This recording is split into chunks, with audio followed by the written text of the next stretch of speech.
Southeast leaders reject Biafra, prefers a united Nigeria. After meeting with federal government, could you imagine that? A federal government delegation on Friday met the governors of the 5 states of the Southeast and other stakeholders to address the insecurity in the country. The Minister of Defense, Major General Bashir Magaji, retired, led the federal government team to the meeting which took place in Enugu State Government House. Minister of Interior Rauf Aregbesola and service chiefs also took part in the meeting. The governors at the meeting were Dave Umahi Ebonyi, Hope Uzodimma Imo, Ifeanyi Ugwuanyi Enugu, and Okezie-Ikpeazu Abia. Anambra State was represented by Deputy Governor Dr. Nkemu Okeke. The Senate Minority Leader, Enyinnea Baribe, Minister of State for Mines and Steel Development, Uche Oga, President General for Ohanaeze Ndị Igbo, Professor George Obiozor, former Senate President Ken Nnamani, ex-Deputy Senate President Ike Ekweremadu, Deputy Minority Leader of the House of Representatives, Tobi Okechukwu, Speaker of Enugu State House of Assembly, Edward Obosi, former Governor of Enugu State, Old Enugu State, Dr. Okwesilieze Nwodo, and Chief Emmanuel Iwanyanwu, among others, were also at the meeting. Magaji, who addressed journalists at the end of the meeting, said the delegation would brief President Muhammadu Buhari on the outcome of the meeting. He said the forum agreed that there were fundamental problems in the region and discussed strategies on how to tackle the challenges. According to him, some of the major problems in the region include farmer-herdsmen conflicts and issues of marginalization. We appreciate our discussions. We are most humbled, and I thank each and every one of us, the governors, the elders, and the religious leaders, were able to say one or two things. We put our heads together to see that peace and stability of this nation are brought back to normalcy in no distant time. Umahi, who is our chairman of the Southeast Governors Forum, restated the leaders' commitment to national unity. He said the commitment of the federal government towards addressing all the issues relating to herdsmen in the Southeast is very important. He added that the governors have agreed to articulate all the grievances and concern of the people of Southeast, saying, "We are happy that there is genuine willingness for further dialogue on such issue." The governor said, "We discussed the ban on open grazing, and of course, this delegation is in support of this ban on open grazing. We also informed the delegation that each state in the Southeast has laws in this respect. We are committed to one united Nigeria." That is the key point. We have always mentioned this. Did you know that? They say all our leaders are committed to this, and this is why we read it everywhere. A united Nigeria of fairness, equity, and equality, of freedom, and this we have further expressed.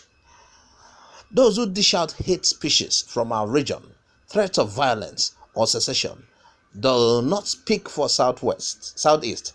I repeat, we the Southeast people are not for secession. We don't support it. We don't call for it. We condemn the killings of security men and innocent people in the Southeast, and governors are doing everything possible to ensure the safety of our people. We are supporting the security agencies. We finally appeal to our people to continue to engage our youths to eschew violence. Wow. Nnamdi Kanu reveals the only way to judge whether Biafra is wanted or not. For some years now, the Indigenous people of Biafra, IPOB, and as a secessionist group, is set to have threatened the corporate existence of Nigeria by their activities. And inasmuch as the federal government has gone as far as declaring them a terrorist group, which they are not, IPOB continue to persist. Meanwhile, the leader of the Indigenous people of Biafra, Mazi Nnamdi Kanu, has disclosed that what he thinks should be done in order to determine whether or not Biafra is wanted. In a tweet on his Twitter handle, he reacted to the decision by Southeast governors and the National Assembly to kick against the proscribed movement. Proscribed to who? Nnamdi Kanu disclosed that what is relevant can only be determined through a referendum. As such, the only way to determine whether or not Biafra is wanted is through a referendum. However, some sections of the constitution disagrees with Nnamdi Kanu's what he said on referendum, as there is no direct provision for referendum in the stupid, silly 1999 constitution. This means that the Biafran dream of a referendum may not be possible looking at that constitution. The constitution has to be downed. Meanwhile, Mazi Nnamdi Kanu has made it known that some leaders in the southeast and south enmity for Biafra is meaningless. According to him, the only thing that matters is a referendum in which Biafran agitators can choose whether to remain part of Nigeria or form their own country. He, however, stated clearly that members of the National Assembly are terrified of allowing a referendum because they fear actualization of agitated Biafran nation. Like it or not, it shall happen, he assured.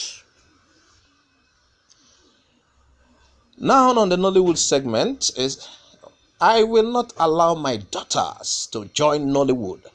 93% of actresses are prostitutes. This was by one Uche. The Nollywood industry is fast-growing industry, and there are many upcoming actors and actresses day by day. Some producers at times direct and also feature in their movies, and some of them have their children on set, actors and actresses. Well, Uche is a popular Nigerian actor and movie director who is known for his controversies.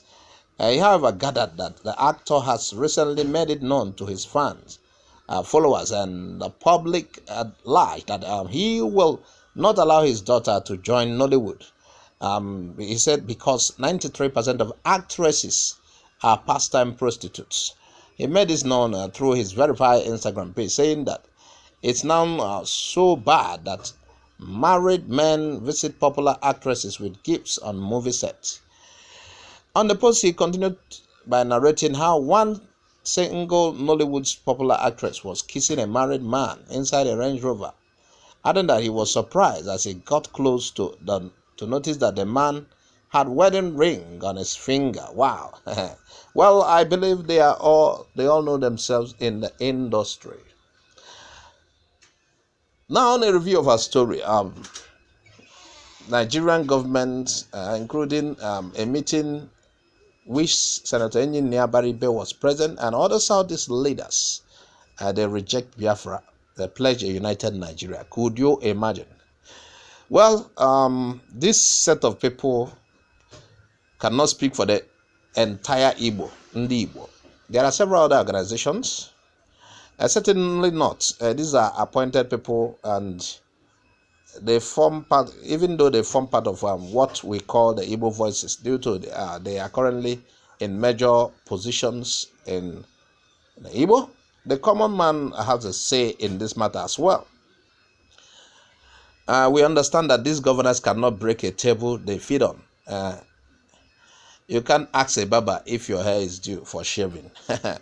At least the majorities of Ndi Igbo prefer Biafra to Nigeria. And the most credible way to know at this point is go outside and sample opinions. Or at least conduct a referendum and know who agrees. Bet me, you'll be shocked. These Igbo politicians are after their own belly and their families, their pockets.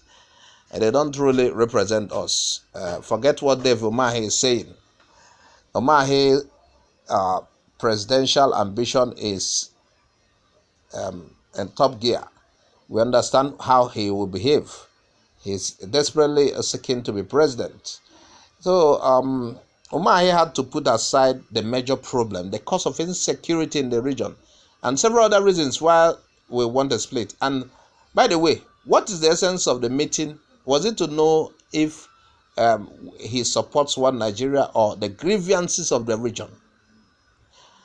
Umahi and Co, you are a disgrace to Ndi Igbo. I am very, very ashamed how you, an Igbo man, will constantly stoop low for the Fulani Caliphate. Each time you see Fulani people, Fulani leaders, you act as if, oh, you are already defeated. I don't know whether you still feel defeated because of the 1967 war. Well, the spirit of Biafra is still burning. Just like Nnamdi Kanu said, too, you people should try arranging for a referendum, even though, according to what we had, there's no provision for that in the Nigerian constitution. But at least it's a honorable thing to do, to show to test the will of the people. Not just a few people who claim they represent us will come up and say, we don't want a split. That's silly. Sample opinion. Go to the streets and sample opinion. Arrange for a referendum, even if it's a mock referendum. Let's see. Now, as for the Nollywood actor who said he won't allow his child to join the Nollywood, well, that is your own. That is your own choice. I don't think everybody in Nollywood is bad. I don't think everyone that has been in Nollywood, I don't think that that figure is correct, that 99% or what the figures you gave are correct. There are good people there. Even there are people in Nollywood who are there to do good movies, to teach virtues. Not everybody in Nollywood is bad. Meanwhile, viewers, add your opinion. Tell us what you think.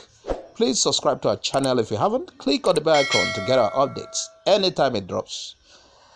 Bye for now.